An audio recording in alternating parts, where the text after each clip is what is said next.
اور میں بہترین معاشی کارکردگی دکھائی.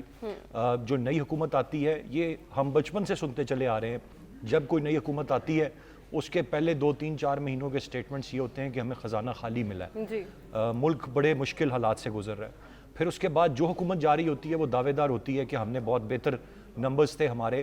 As a matter of fact یہ جو معیشت ہے, اکانومی ہے یا اس کی پروگریس ہے, یہ ہر حکومت کے آنے کے ساتھ اس کی کنٹینیوٹی نہیں تبدیل ہونی چاہیے. اور بات جو ماضی میں بھی ہوئی تھی اب دوبارہ اس کی طرف ذکر کیا جا رہا ہے. اٹس اباؤٹ ٹائم کہ ہمیں ایک مساق معیشت کرنا چاہیے, کم سے کم معیشت کو لے کر یا ہمارے اگلے 10-15 سال کے گولز کیا ہیں, ہم نے کس طرح سے چیزوں کو چلانا ہے. We should be clear about it. ابھی تک کلیئرٹی نہیں ہے. ایک حکومت میں ہم 3 وزرائے خزانہ کو تبدیل ہوتے دیکھتے ہیں. ہر آنے والا وزیر خزانہ اپنی معاشی پالیسیاں لے کر آتا ہے اور اپنے تجربات کرتا ہے. پھر ہماری معیشت جب تک IMF سے ہماری جان نہیں چھوٹے گی اور وہ ہمیں ڈکٹیٹ جس طرح کرتے ہیں ہر چیز پر کہ آپ کو کیا کرنا ہے, سبسڈی کہاں دینی ہے کہاں نہیں دینی ہے, کون سے ٹیکسز عائد کرنے ہیں, کس حد تک ٹیکس کے اہداف بڑھانے ہیں, تو یہ تو ہم ان کی ضروریات کو پورا کرتے ہیں, اپنی تو کوئی پالیسی ہماری ہے ہی نہیں.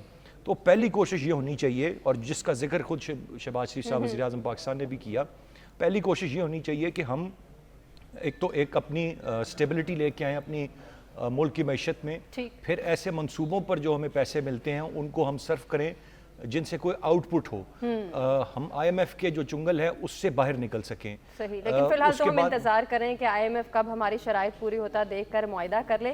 اس کو مزید بھی ہم ڈسکس کریں گے. پبلک پول کی ذرا بات کر لیتے ہیں. کیا قرض مانگنے کی وجہ سے دوست ممالک پاکستان سے ناراض ہونے لگے ہیں؟ ویئرز کو یہ لگتا ہے 84% کو کہ جی ہاں ایسا ہونے لگا ہے کہ دوست ممالک اب ناراضگی کا اظہار کریں, جبکہ 16% کو ایسا نہیں لگتا ہے. بریک کی جانب بڑھیں, بریک سے واپس آتے کنٹینیو کرتے ہیں. ویلکم بیک ناظرین, پروگرام میں ایک مرتبہ پھر سے آپ کو کہیں گے خوش آمدید. بڑھیں گے سیکنڈ ٹاپک کی جانب. آپ کو بتائیں کہ نجم سیٹھی چیئرمین PCB کے الیکشن سے دستبردار ہو گئے ہیں. سابق صدر آصف علی زرداری اور موجودہ وزیر اعظم شہباز شریف کے درمیان وجہ تنازع نہیں بننا چاہتا اور یہ عدم استحکام بورڈ کے لیے اچھا نہیں ہوگا, یہ کہنا ہے نجم سیٹھی کا. اب سوال یہ پیدا ہوتا ہے کہ نجم سیٹھی نے اس طرح سے ہار جو مان لی ہے, کیا یہ آصف زرداری کی جیت ثابت ہوتی ہے؟ بریگیڈیئر صاحب کیا کہنا چاہیں گے؟ آصف زرداری ایک مرتبہ پھر سے کامیاب ہوتے دکھائی دے رہے ہیں. اس قسم کے اپوائنٹمنٹس پہ آپ کو پتہ ہے ٹسلز تو چلتی رہتی ہیں, اور اس سے پہلے نجم سیٹھی صاحب سے پہلے جو رہے اپنا PCB کے چیئرمین وہ پیپلز پارٹی کے نامنی تھے اور ابھی بھی انہی کا نام آ رہا ہے.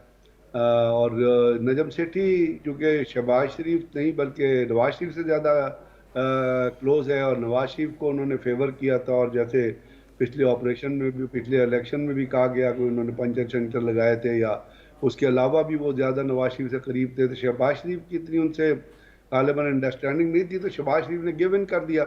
اور اب جو PCB کا چیئرمین جو بھی لے گا, جیسا نام تو پرانے چیئرمین کا ہی سامنے آ رہا ہے, تو صاف ظاہر ہے کہ وہ پھر آصف زرداری ہی کا نامنی ہے, پیپلز پارٹی کا نامنی ہے.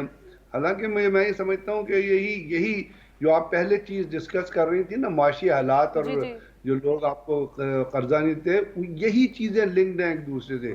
یعنی آپ لگائیے اگر ایک حکومت کے 2 ٹاپ موسٹ لوگ یا ایک شخص جو صدر رہا ہے وہ ایک اپوائنٹمنٹ کے اوپر ان کے اندر اگر ڈفرنس, تو آپ ان کے مینٹل لیول کا اندازہ لگائیے کہ ان کی دماغی حالت اور دماغی اسٹیٹ اور انٹلیکچوئل لیول ہے کیا.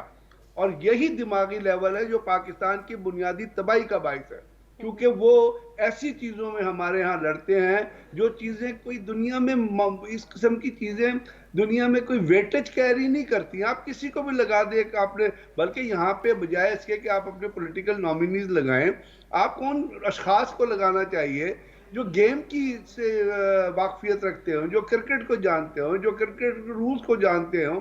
بڑی اچھی بات آپ نے کی, آپ کا پوائنٹ بھی آگیا, اسی کو ہم کنٹینیو کریں گے. یہ لڑائی ذکا اشرف اور نجم سیٹھی کی ہے یا وزیر اعظم شہباز شریف اور آصف علی زرداری کی ہے؟ خان آپ کو کیا لگتا ہے؟ یہ سوال میں آپ سے کرنا چاہوں گی. دیکھیں یہ تو بڑا ایک کلیئر معاملہ ہے ہما کہ ایک کھینچا تانی چل رہی تھی. ذکا اشرف صاحب جو ہیں وہ پیپلز پارٹی کے امیدوار تھے چیئرمین PCB بننے کے لیے, جو ماضی میں بھی رہ چکے ہیں چیئرمین PCB, اور نجم سیٹھی صاحب جو ہیں وہ از ٹلٹڈ ٹورڈز PMLN اور ان کو ان کی سپورٹ حاصل رہی ہے. انہوں نے بھی پہلے سرو کیا. As a matter of fact Najam Sethi صاحب کی اگر ٹریک ریکارڈ یا پرفارمنس دیکھی جائے تو وہ کمپیریٹیولی بہتر رہی ہے. PSL کا آغاز کروانا, پھر PSL کو شروع میں پاکستان پہلا میچ لے کے آنا, گو کہ بڑا ہدف تنقید بھی رہے, لیکن اسی کے ثمرات ہم نے آنے والے وقت میں دیکھے کہ کس طرح پاکستان میں جو کرکٹ کے دروازے بالکل بند ہو چکے تھے، بین الاقوامی کرکٹ بھی آئی، یہ تمام تر چیزیں ہوئیں. یہ سلسلہ انہی کے دور سے شروع ہوا تھا. اب اس وقت ایک کھینچا تانی چل رہی تھی. پیپلز پارٹی چاہتی تھی ذکا اشرف صاحب پی سی بی کے چیئرمین ہوں، کیونکہ نجم سیٹھی صاحب کچھ مہینوں تک سرو کر چکے ہیں. اس سے پہلے رمیز راجہ صاحب کو ہٹایا گیا تھا. تو یہاں پر بالآخر جیت ان کی ہوئی ہے، اور پیپلز پارٹی ابھی اپنی بات منوا رہی ہے. بجٹ کے معاملے پر بھی جس طرح سے سیلاب متاثرین کے فنڈز پر انہوں نے ایک اعتراض اٹھایا، وہ بھی بات منوائی گئی. بریگیڈ صاحب سے بصد احترام میں صرف ایک بات سے یہاں پر ڈس ایگری کروں گا، جو وہ بات کر رہے تھے کہ کرکٹر کو پی سی بی کا چیئرمین ہونا چاہیے. تو ہم نے ابھی رمیز راجہ صاحب ایکس کرکٹر ہیں، ان کو ہم نے پی سی بی کا چیئرمین دیکھا. کمپیریٹیولی پرفارمنس ان کی اتنی بہتر نہیں رہی. زیادہ جس کو کہتے ہیں شو آف وہ زیادہ کرتے تھے سپورٹس بوائے کی طرح، بٹ پرفارمنس اس طرح نہیں تھی جس طرح ابھی یہ ایشیا کپ کے معاملے کو لے کر بڑی ٹف نیگوسیشن نجم سیٹھی نے کی ہیں، اور بی سی سی آئی کے ساتھ ڈیل کرنا آسان نہیں تھا. اور پھر اگر کرکٹر کرکٹ کو بہتر سمجھ کے کرکٹ کے معاملات کو رن کر سکتا ہوتا تو انفارچونیٹلی کرکٹر تو ملک کا وزیر اعظم بھی بن گیا تھا. اور اس کے بعد جتنی تباہی کرکٹ کی ہوئی، اور جس طریقے سے ڈپارٹمنٹل کرکٹ، مجھے صرف یہ ختم، جس طریقے سے ڈپارٹمنٹل کرکٹ کو ختم کر کے سینکڑوں ہزاروں لوگوں کو بے روزگار کر دیا، تو وہ تو کرکٹر تھا، ملک کا وزیر اعظم تھا، اس نے یہ کام کر دیا. تو میرے خیال سے کرکٹر کرکٹ کے معاملات کو چلائے، یہ مینجمنٹ ہے ٹو رن ٹو نیگوشیٹ. اس کے لیے لازمی نہیں ہے کہ کرکٹر ہو. میری یہ رائے ہے. بریگیڈ صاحب کی بہرحال بات اپنی جگہ. بالکل آپ کا پوائنٹ بھی آ گیا ہے. ناظرین پبلک پول کی بھی بات کر لیتے ہیں. نجم سیٹھی کا پی سی بی کے الیکشن سے دستبردار ہونا کیا آصف زرداری کی جیت ہے؟ 56% کو ایسا ہی لگتا ہے، جبکہ 44% اس کی نفی کر رہے ہیں. بریک کی جانب بڑھیں. Stay with us.